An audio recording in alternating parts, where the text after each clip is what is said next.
If you think Akihabara was just for anime, think again. There's a food scene here that rivals even the most popular parts of Tokyo. In this video, we are uncovering hidden gems throughout Akihabara that locals love and few tourists ever visit. Some are hiding in plain sight while others are tucked away on the back streets. Stick around to the very end of this video because I'll tell you my absolute favorite place we visited so you know exactly where to go during your next trip to Tokyo. Our first spot is going to be something that is off the main roads. There's not going to be a sign, and it's kind of the place that you want to eat at for tonkatsu. We're going to go to a place called Fukuyoshi, where it is like a mom and pop run place with only Japanese salarymen on the inside eating their lunch.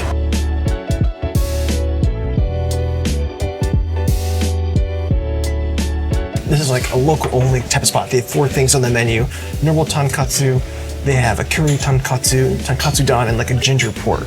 So that's it, cash only. But stuff like this is what you should get excited about. This isn't like a chain. This is Fukuyoshi. This is like a small family run type of spot. And for me, those are like the places that you kind of like seek out. I have my curry tonkatsu just like steaming. I'm not sure if you can like see like how much it's steaming right now in front of me.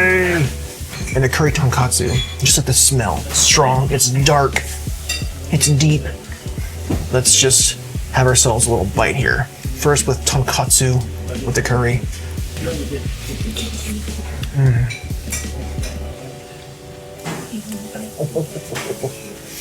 That's so crunchy. Even with the sauce on there, the curry sauce, the breading is still nice and light and crunchy. I could just eat this in curry sauce all day. Eat this all day. It's the texture that's addicting right now. It's like they get this nice, satisfying crunch, and when it soaks up some of that curry sauce, it's kind of soft, hits you with a lot of taste, and then the texture just bam, just hits you. So Japanese curry is not like Indian curry, right? It's usually not super spicy. It's usually not super intense in flavors. It is bold, very distinct, but in like Indian curries, there's like 1,000 different types. Here, it's kind of like, there's kind of like only one, and you know what to expect. Hers, just fried, still glistening on the inside. You can actually see the juices in there. Breading, ooh, it looks really firm.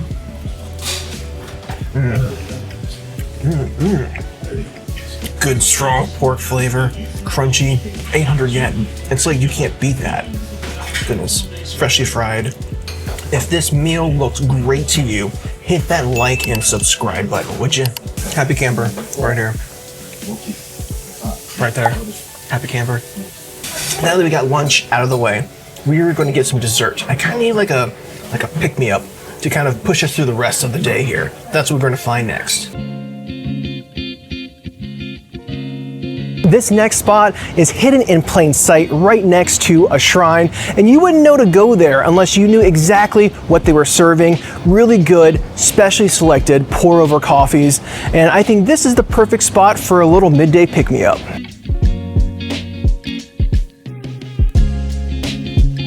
Well, I'm liking the interior of Otsu Coffee. Lots of... Like, you can interrupt my conversation any day if you're freshly grinding beans for me and my coffee. So, yeah, the inside's lots of dark wood. It's kind of quiet, some soft music playing, teacups are lining the backside of the bar. We're sitting up here. For me, this is like the coffee experiences that I really like, where you can just have a nice pour over coffee. So they have their own special blends here. So I got the special blend number 2, which is like their medium roast. That is supposed to be tender acidity, which I like being tender, being held nicely by my coffee. I'm not sure about you. Wife got the iced Earl Grey, and then we got some cheesecake to share. Just a nice little like caffeine pick-me-up, a little dessert, something sweet. I know it may seem like very basic just to have like a pour-over coffee, but when you have your own special blends, your own unique way of roasting, your own unique way of blending certain types of beans from different areas to have your own flavor profiles, that right there gets me kind of interested. You know, something a little different, something I can't get anywhere else. Oh, we just got our coffee, tea. Like, so much care is put into like every like little thing, from like slicing the cheesecake to pouring the coffee, making sure the coffee cups are heated, make sure everything's the right temperature. The presentation is just flawless. Let's try my medium roast, specially house blend. Oh, ooh. really kind of chewy. It's like a little thick. It's so flavorful that like you couldn't do like a large cup of this coffee. It's not like the coffee you get in America, normal drip. This is very distinct. Now we have our cheesecake. This thing was like silky smooth. It was like the most satisfying things to cut into. In fact, the way it looks is kind of like the fake food you see in front of restaurants because it looks so perfect and shiny. Oh, it looks like there's a little caramel sauce, a little dollop of cream.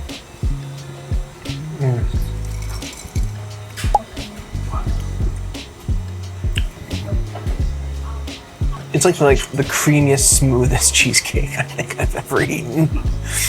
Right amount of sweetness, not overly like cheesy strong. That coffee just goes so good with just how creamy that cheesecake is. This is a good break. This is like a good little coffee break. I'm a big Earl Grey fan. This is like probably the best one I've tried. I don't know, what do you think? It's good. Well, we're gonna be moving on here, and I think we need something smoky. We're gonna need some yakitori. I think that is what's gonna be coming up next for that local, delicious flavor. That's what I think. Now we're on to a standing bar called Kushigin. And here they have freshly made yakitori made over hot coals with lots of beer and a great happy hour special that would be crazy not to take advantage of.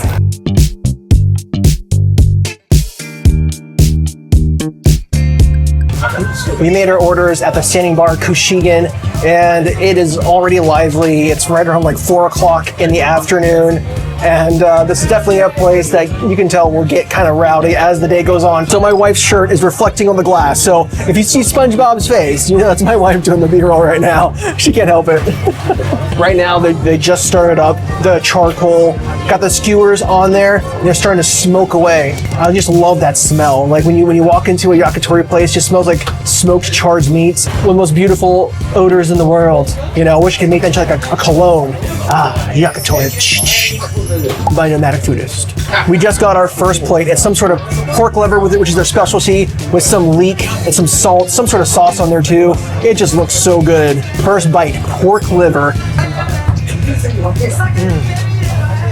It's like so silky, but it tastes really, really clean. Stuff like this, I love. It's my kind of food. And that pork is like a medium rare too. It's not overcooked. It's not chewy.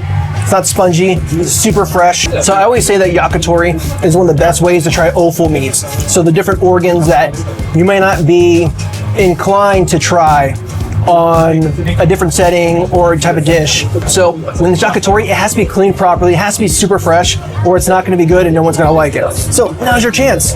Just look how great this is. There's this nice, like caramelized, charred layer on the outside. And char is flavor, it's a whole nother ingredient.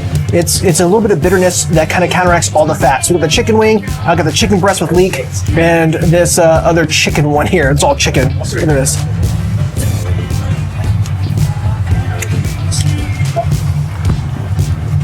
What the heck did I just eat?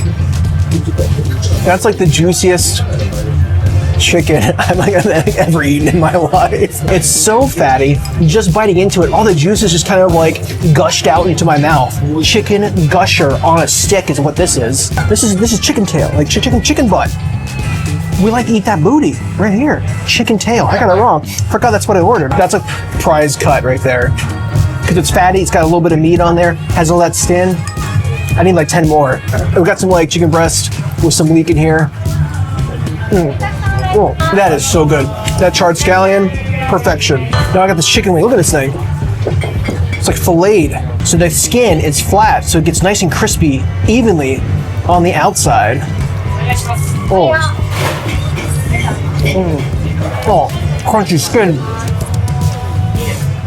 Nice and salted, crunchy skin. If they made this in America, yakitori chicken wings like this, it'd be more popular than Buffalo Wild Wings.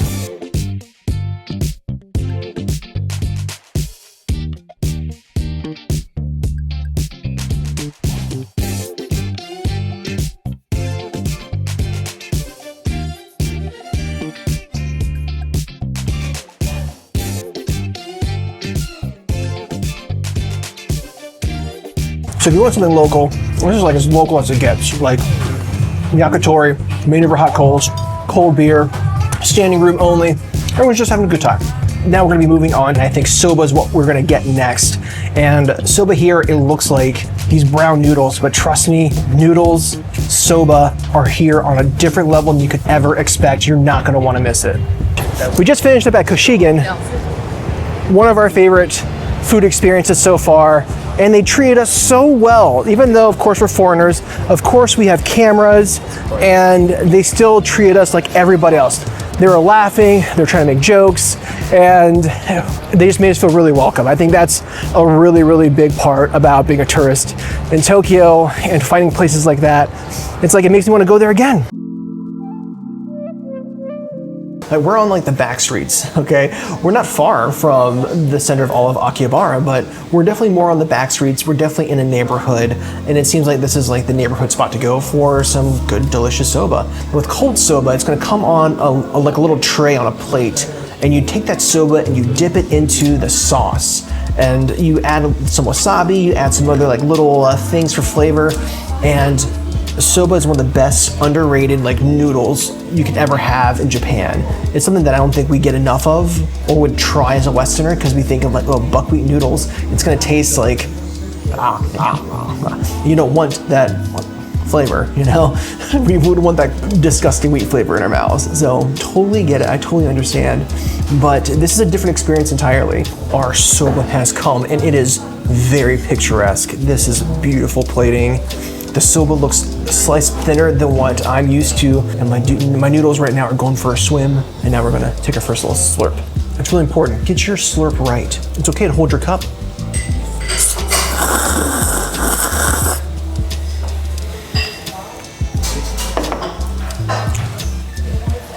That's it. I don't know, it just doesn't taste like wheat to me. It doesn't taste like it's made from like buckwheat flour or anything else but like high quality ingredients. With the stock, that dashi, slight hint of fish, a lot of soy. All those noodles get coated in all of that beautiful soup stock. Wonderful. And it's cold, so it's a little bit warm today. This is like the perfect kind of treat, I'm telling you. Tempura is really nice. I got the shrimp one, comes with some vegetables. And this one here is a squash, or like a pumpkin one. Oh.